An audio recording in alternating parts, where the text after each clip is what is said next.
안녕하세요. 오늘은 건축물의 구조 및 재료에 대해서 알아보도록 하겠습니다. 지금 이제 건축법 배우고 있죠? 그래서 총칙, 용어 정의 배웠고, 건축물의 건축에 대해서 배웠고, 대지와 도로 지난 시간에 배웠고, 이제 건축물의 구조 및 재료 등등에 대해서 배울 건데요. 계속 암기 위주의 내용들이 진행되고 있습니다. 그래서 공부한 만큼 얻어가는 그러한 파트고요. 건축물의 구조 및 재료 부분은 사실 내용은 굉장히 방대한데 필요한 부분만 줄여서 여러분들에게 제시하고 있고요. 그 다음에 시험에 그렇게 많이 나오는 그러한 파트는 아닙니다. 자, 내용에 들어가 보도록 할게요. 건축물을 지을 때는 그 구조가 안전하도록 그렇게 지어야 되죠. 그래서 그 구조에 대한 안전 확인을 하는 것이 중요합니다. 그런데 그 완전 안전 확인을 누가 하느냐면은 허가 대상 건축물을 건축하거나 대수선하는 경우 해당 건축물의 설계자, 그러니까 설계자가 건축물의 안전을 확인해야 돼요. 국토교통부로 전하는 구조 기준 등에 따라서 그 구조의 안전을 확인해야 합니다.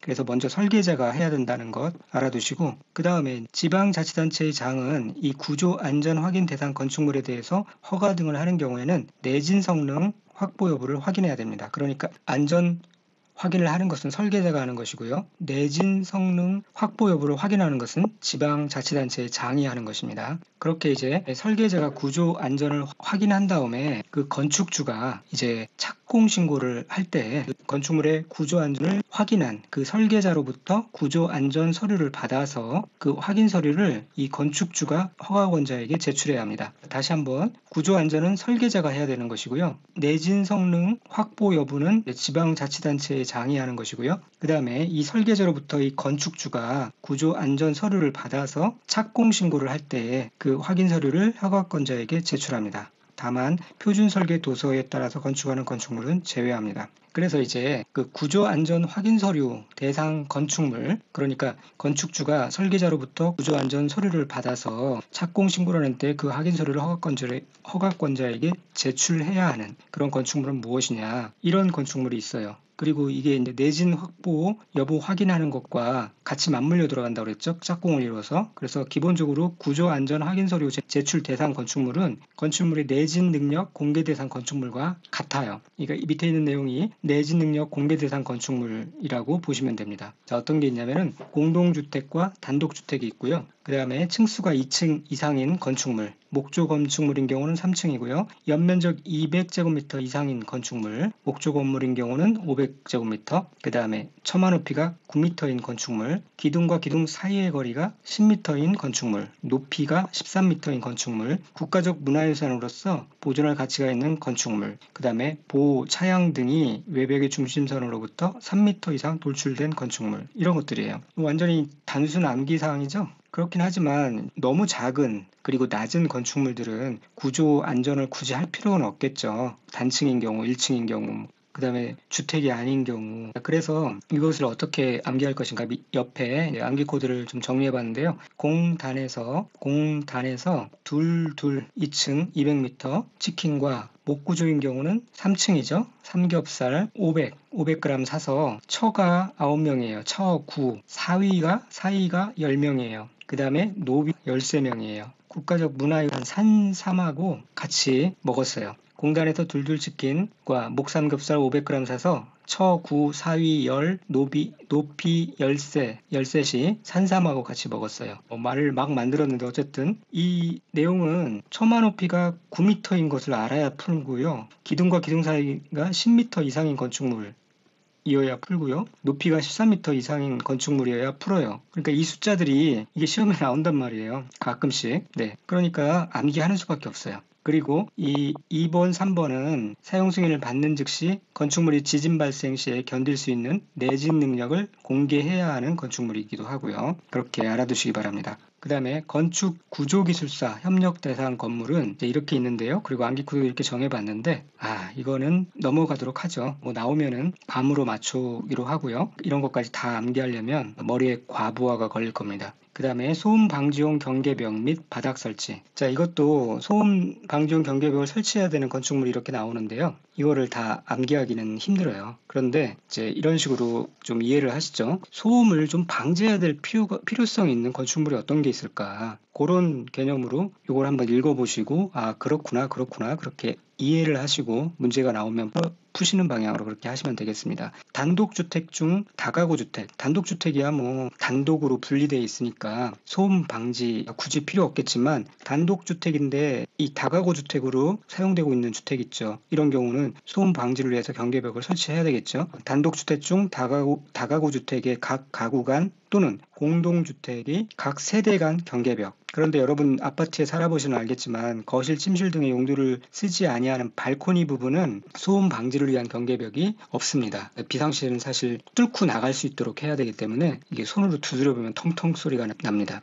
그리고 기숙사도 필요 없고요. 그 다음에 공동주택 중 기숙사의 침실. 아까 여기 공동주택 중 기숙사는 제외한다 그러는데요. 기숙사 자체는 소음 방지를 위해서 경계벽을 설치할 필요가 없지만, 그 공동주택 중 기숙사의 각 침실은 경계벽을 설치해야 된다는 것이고요. 의료시설의 병실, 교육연구시설 중 학교의 교실 또는 숙박시설의 객실 간 경계벽, 이런 것들은 필요하겠죠. 숙박시설인데 객실 간 소음 방지를 위한 경계벽이 없으면 문제가 심각하죠. 네, 그 다음에 아닌 것은 판매시설의 상점 간 경계벽, 소음 방지를 위한 경계벽이 필요 없는 건 당연할 거고요. 도서관의 열람시설도 이미 그 자체가 조용한 곳입니다. 네, 그러므로 소음 방지를 위한 경계벽을 별도로 설치할 필요가 없죠. 일종 근린생활시설 중 산후조리원의 다음에 하나에 해당하는 경계벽, 임산부실 간 경계벽, 신생아실 간 경계벽, 이런 거요. 그 다음에 제2종 근린생활시설 중 다중생활시설의 호실 간 경계벽, 노유자시설 중 노인복지주택의 각 세대 간 경계벽, 노유자시설 중 노인요양시설의 호실 간 경계벽, 이런 것들이 소음 방지를 위해서 경계벽을 설치해야 하는 건축물에 해당됩니다. 그 다음에 소음 방지용 바닥의 설치. 소음 방지를 위해서 층간 바닥을 설치해야 하는 건축물로는 단독주택 중 다가구주택, 공동주택, 업무시설 중 오피스텔. 네, 오피스텔도 소음 방지를 위해서 층간 바닥을 설치해야 돼요. 왜 그러냐면은 오피스텔 같은 경우는 바닥에 신발 신고 다니는 데도 있단 말이에요. 사무실 같은 걸로 쓰는 데는 하이힐 또각또각거리면은 밑에 있는 사람들 그 소음 때문에 스트레스 엄청 받죠. 네, 그래서 층간 바닥을 설치해야 합니다. 제2종 근린생활시설 중 다중생활시설, 숙박시설 중 다중생활시설, 이런 곳이 이제 층간 바닥을 설치해야 되는데 뭐 이해를 하시는 걸로 그렇게 하시면 되겠습니다. 요즘에 이제 층간 소음 문제가 심각하기 때문에 이런 조항들이 신설되죠. 바닥 충격음 성능 등급 인정의 특례, 사업 주체가 대통령이 정하는 두께 이상으로 바닥 구조를 시공하는 경우 사업계획 승인권자는 지구 단위 계획으로 정한 건축물 높이의 최대 한도의 100분의 115를 초과하지 않는 범위에서 건축물 높이의 최고 한도를 완화하여 적용할 수 있다. 자, 그렇게 혜택을 주는 겁니다. 왜냐면은 바닥 충격음을 흡음하기 위해서는 아무래도 바닥이 두꺼워질 수밖에 없잖아요. 그러면 전체 건물 높이가 20층, 30층 되다 보면 높아질 수 있으니 그거에 대한 이제 보상 차원에서 이렇게 혜택을 주는 겁니다. 100분의 115까지 완화하여 적용할 수 있다. 거기까지 알아두시고요. 건축물의 범죄 예방. 이 범죄 예방 기준에 따라서 건축해야 하는 건축물들이 있습니다. 이것도 이해를 해주시죠. 다가구 주택, 아파트, 연립주택, 다세대주택, 이런 것들 다 해당되겠죠. 그런데 기숙사는 해당되지 않습니다. 기숙사는 학교라는 울타리 안에, 공장이라는 울타리 안에 있기 때문에 범죄 예방 기준에 따라서 건축해야 할 건축물에는 속하지 않습니다. 제1종 근린생활시설 중 일용품을 판매하는 소매점, 제2종 근린생활시설 중 다중생활시설, 문화 및 집회시설. 근데 동식물원은 해당되지 않겠죠. 마음씨 착한 사람들만 가는 데가 동식물원입니다. 교육연구시설도 범죄 예방 기준에 따라서 건축해야 되는데 연구소 및 도서관은 제외합니다. 연구소하고 도서관도 얌전한 사람들만 가는 곳이니까요. 농담인데 뭐 맞습니다. 맞는 내용입니다. 노유자시설, 수련시설, 업무시설 중 오피스텔, 숙박시설 중 다중생활시설, 이런 거 다 범죄 예방 기준에 따라서 건축해야 하는 건축물입니다. 그 다음에 옥상 광장에 대해서 알아볼게요. 옥상에 있는 광장처럼 생긴 공간을 옥상 광장이라고 해요. 옥상 광장이나 또는 2층 이상인 층에 노대 등의 주위에는 높이 1.2m 이상의 난간을 설치해야 합니다. 다만 그 노대 등에 출입할 수 없는 구조로 된 경우에는 그러하지 아니하죠. 자, 이 노대라는 거는 건물 옥상에 설치된 개방형 테라스나 고층 건물의 외벽에 이렇게 돌출된 전망 공간 그런 거 있잖아요. 그리고 또는 뭐 주택의 2층 외부에 설치된 야외 데크 이런 걸 말하고요. 우리가 흔히 말하는 발코니와는 좀 다른 개념입니다. 이제 그런 곳에는 1.2m 이상의 난간을 설치해야 된다. 그리고 옥상 광장을 설치해야 되는 곳은 어디냐? 5층 이상인 층이 제2종 근린생활시설 중 공연장, 종교 집회장, 인터넷 컴퓨터 게임 시설 제공업소, 그러니까 PC방, 문화 및 집회 시설, 전시장 및 동식물원은 제외하고요. 종교 시설, 판매 시설, 위락 시설 중 주점 영업 또는 장례 시설의 용도로 쓰는 경우에는 이 피난 용도로 쓸 수 있는 광장을 옥상에 설치해야 됩니다. 이 피난 용도로 쓸 수 있는 광장이 바로 옥상 광장이라고 합니다. 자, 사진에서 보시면 이제 노대도 나와 있고 그 다음에 피난용 옥상 광장도 보이죠? 이와 같이 이런 것들을 옥상 광장이라고 하면 되고 특별히 이제 5층 이상인 경우에 피난 용도로 쓸 수 있는 옥상 광장을 이렇게 설치해야 한다는 그런 규정도 알아두시기 바랍니다. 자, 헬리포트는 여기 사진과 참조 사진과 같은 그러한 것을 이제 헬리포트라고 하는데요. 층수가 11층 이상인 건축물로서 11층 이상인 층의 바닥 면적, 그 건물의 바닥 면적의 합계가 1만 제곱미터 이상인 건축물의 옥상에 이 다음의 구분에 따른 헬리포트 혹은 대피 공간을 설치를 해야 됩니다. 건물의 지붕을 평지붕으로 하는 경우에는 평평하기 때문에 헬리콥터가 얼마든지 내려앉을 수 있어요. 그런 경우는 헬리포트를 설치하거나 헬리콥터를 통한 인명 등을 구조할 수 있는 공간을 설치해야 되고요. 건축물의 지붕이 경사지붕으로 되어 있단 말이에요. 이런 경우는 헬리콥터가 내려앉을 수 없기 때문에 그 경사지붕 아래에 대피 공간을 설치해야 됩니다. 그래서 헬리포트의 구분이 이렇게 건물 옥상에 이렇게 H자로 되어 있잖아요. 그 모양을 생각하시면서 11층 그리고 1만 제곱미터 이상인 건축물이다. 그렇게 좀 숫자를 암기를 해두시면 되겠습니다. 그다음에 이제 천장이 개방된 외부 공간을 설치해야 되는 경우가 있는데요. 이게 뭐냐면은 이 사진에 보다시피 이 지하에 있는 경우 이제 화재 등에 대비해서 이제 많은 인원들이 이제 신속하게 외부로 빠져나갈 수 있도록 그런 기준을 마련한 건데요. 다 필요한 게 아니라 바닥 면적의 합계가 3,000제곱미터 이상인 공연장, 집회장, 관람장 또는 전시장을 지하층에 설치하는 경우 이 각 실에 있는 자가 지하층 각 층에서 건물 밖으로 피난하기 위해서 5개의 계단 또는 경사로 등을 이용하여 피난층으로 대피할 수 있도록 이렇게 천장이 개방된 외부 공간을 설치를 해야 된다. 그런 뜻입니다. 그 다음에 이제 신설된 것 중에 하나가 이 단독주택, 공동주택의 지하층에는 거실을 설치할 수 없다. 이렇게 신설되었어요. 그래서 지하층에는 주거를 하지 못하도록 그렇게 하는 거죠, 사실상. 자, 그 다음에 이제 피난 안전구역에 대해서 살펴보도록 하겠습니다. 고층 건축물. 고층 건축물은 고3이라고 그랬죠? 30층 곱하기 4니까 120m 이상, 3층 이상 120m 이상인 이 고층 건축물에는 피난 안전구역을 설치하거나 대피 공간을 확보한 계단을 설치해야 합니다. 그런데 이 고층 건축물보다도 더 높은 초고층 건축물, 즉 50층 이상이거나 200m 이상인 그러한 초고층 건축물은 피난층 또는 지상으로 통하여 직통 계단과 직접 연결되는 피난 안전구역을 지상층으로부터 최대 30개 층마다 1개소 이상 설치해야 합니다. 준초고층 건축물의 피난 안전구역, 전체 층수의 2분의 1에 해당하는 층으로부터 상하 5개층 이내에서 1개소를 설치해야 합니다. 자, 건축법 처음에 용어 정의 시간에 배웠죠? 잠깐 갔다 올까요? 헷갈리실까 봐서 126페이지에 여기 이제 그림이 나와 있죠? 30층 이상이면은 다 이제 고층 건축물에 속하고요. 그 중에 50층 이상이면은 이제 초고층 건축물에 해당되는 겁니다.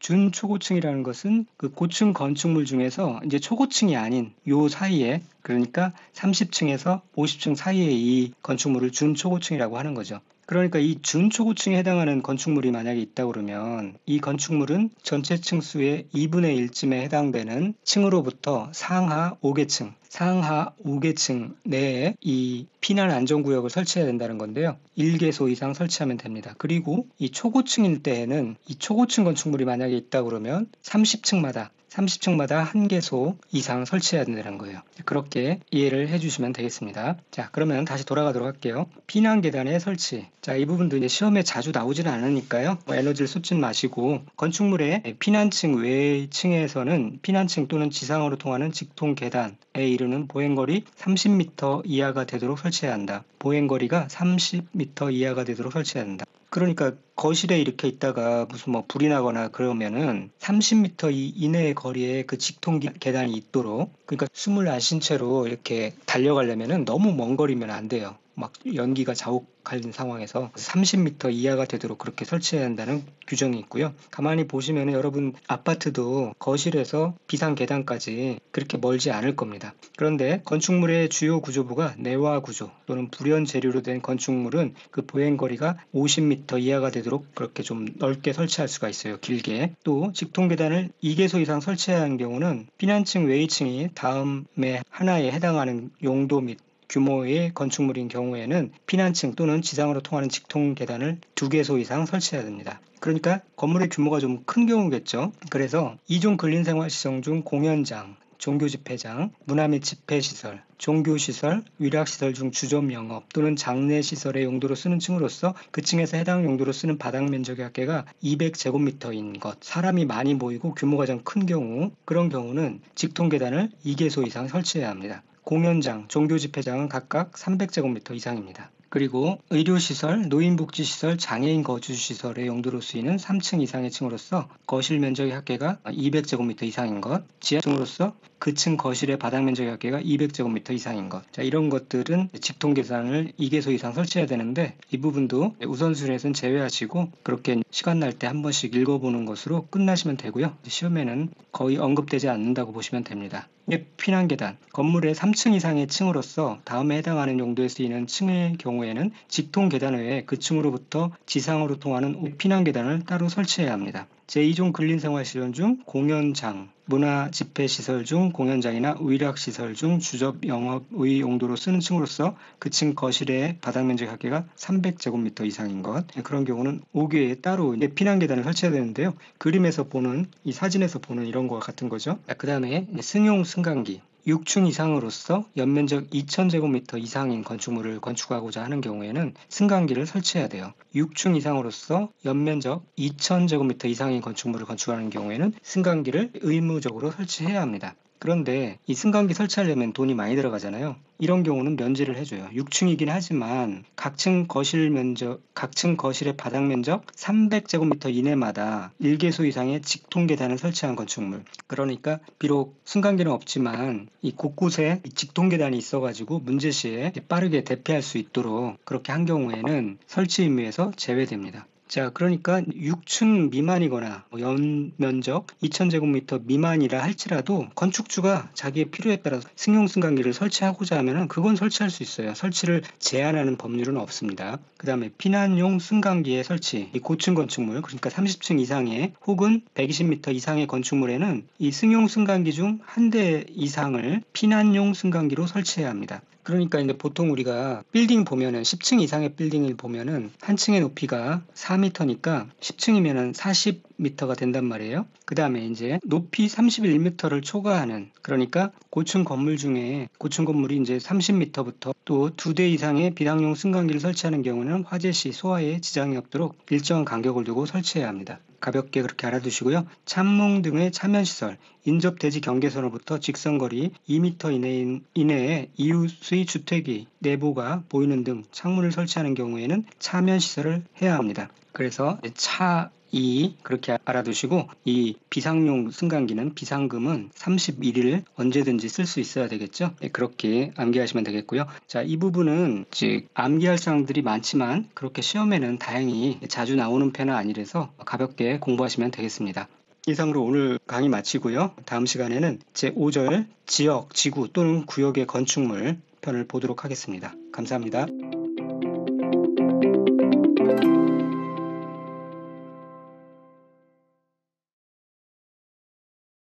믿고 따라오시면 단시간에 원하는 점수를 충분히 획득할 수 있도록 그렇게 도와드리겠습니다. 감사합니다.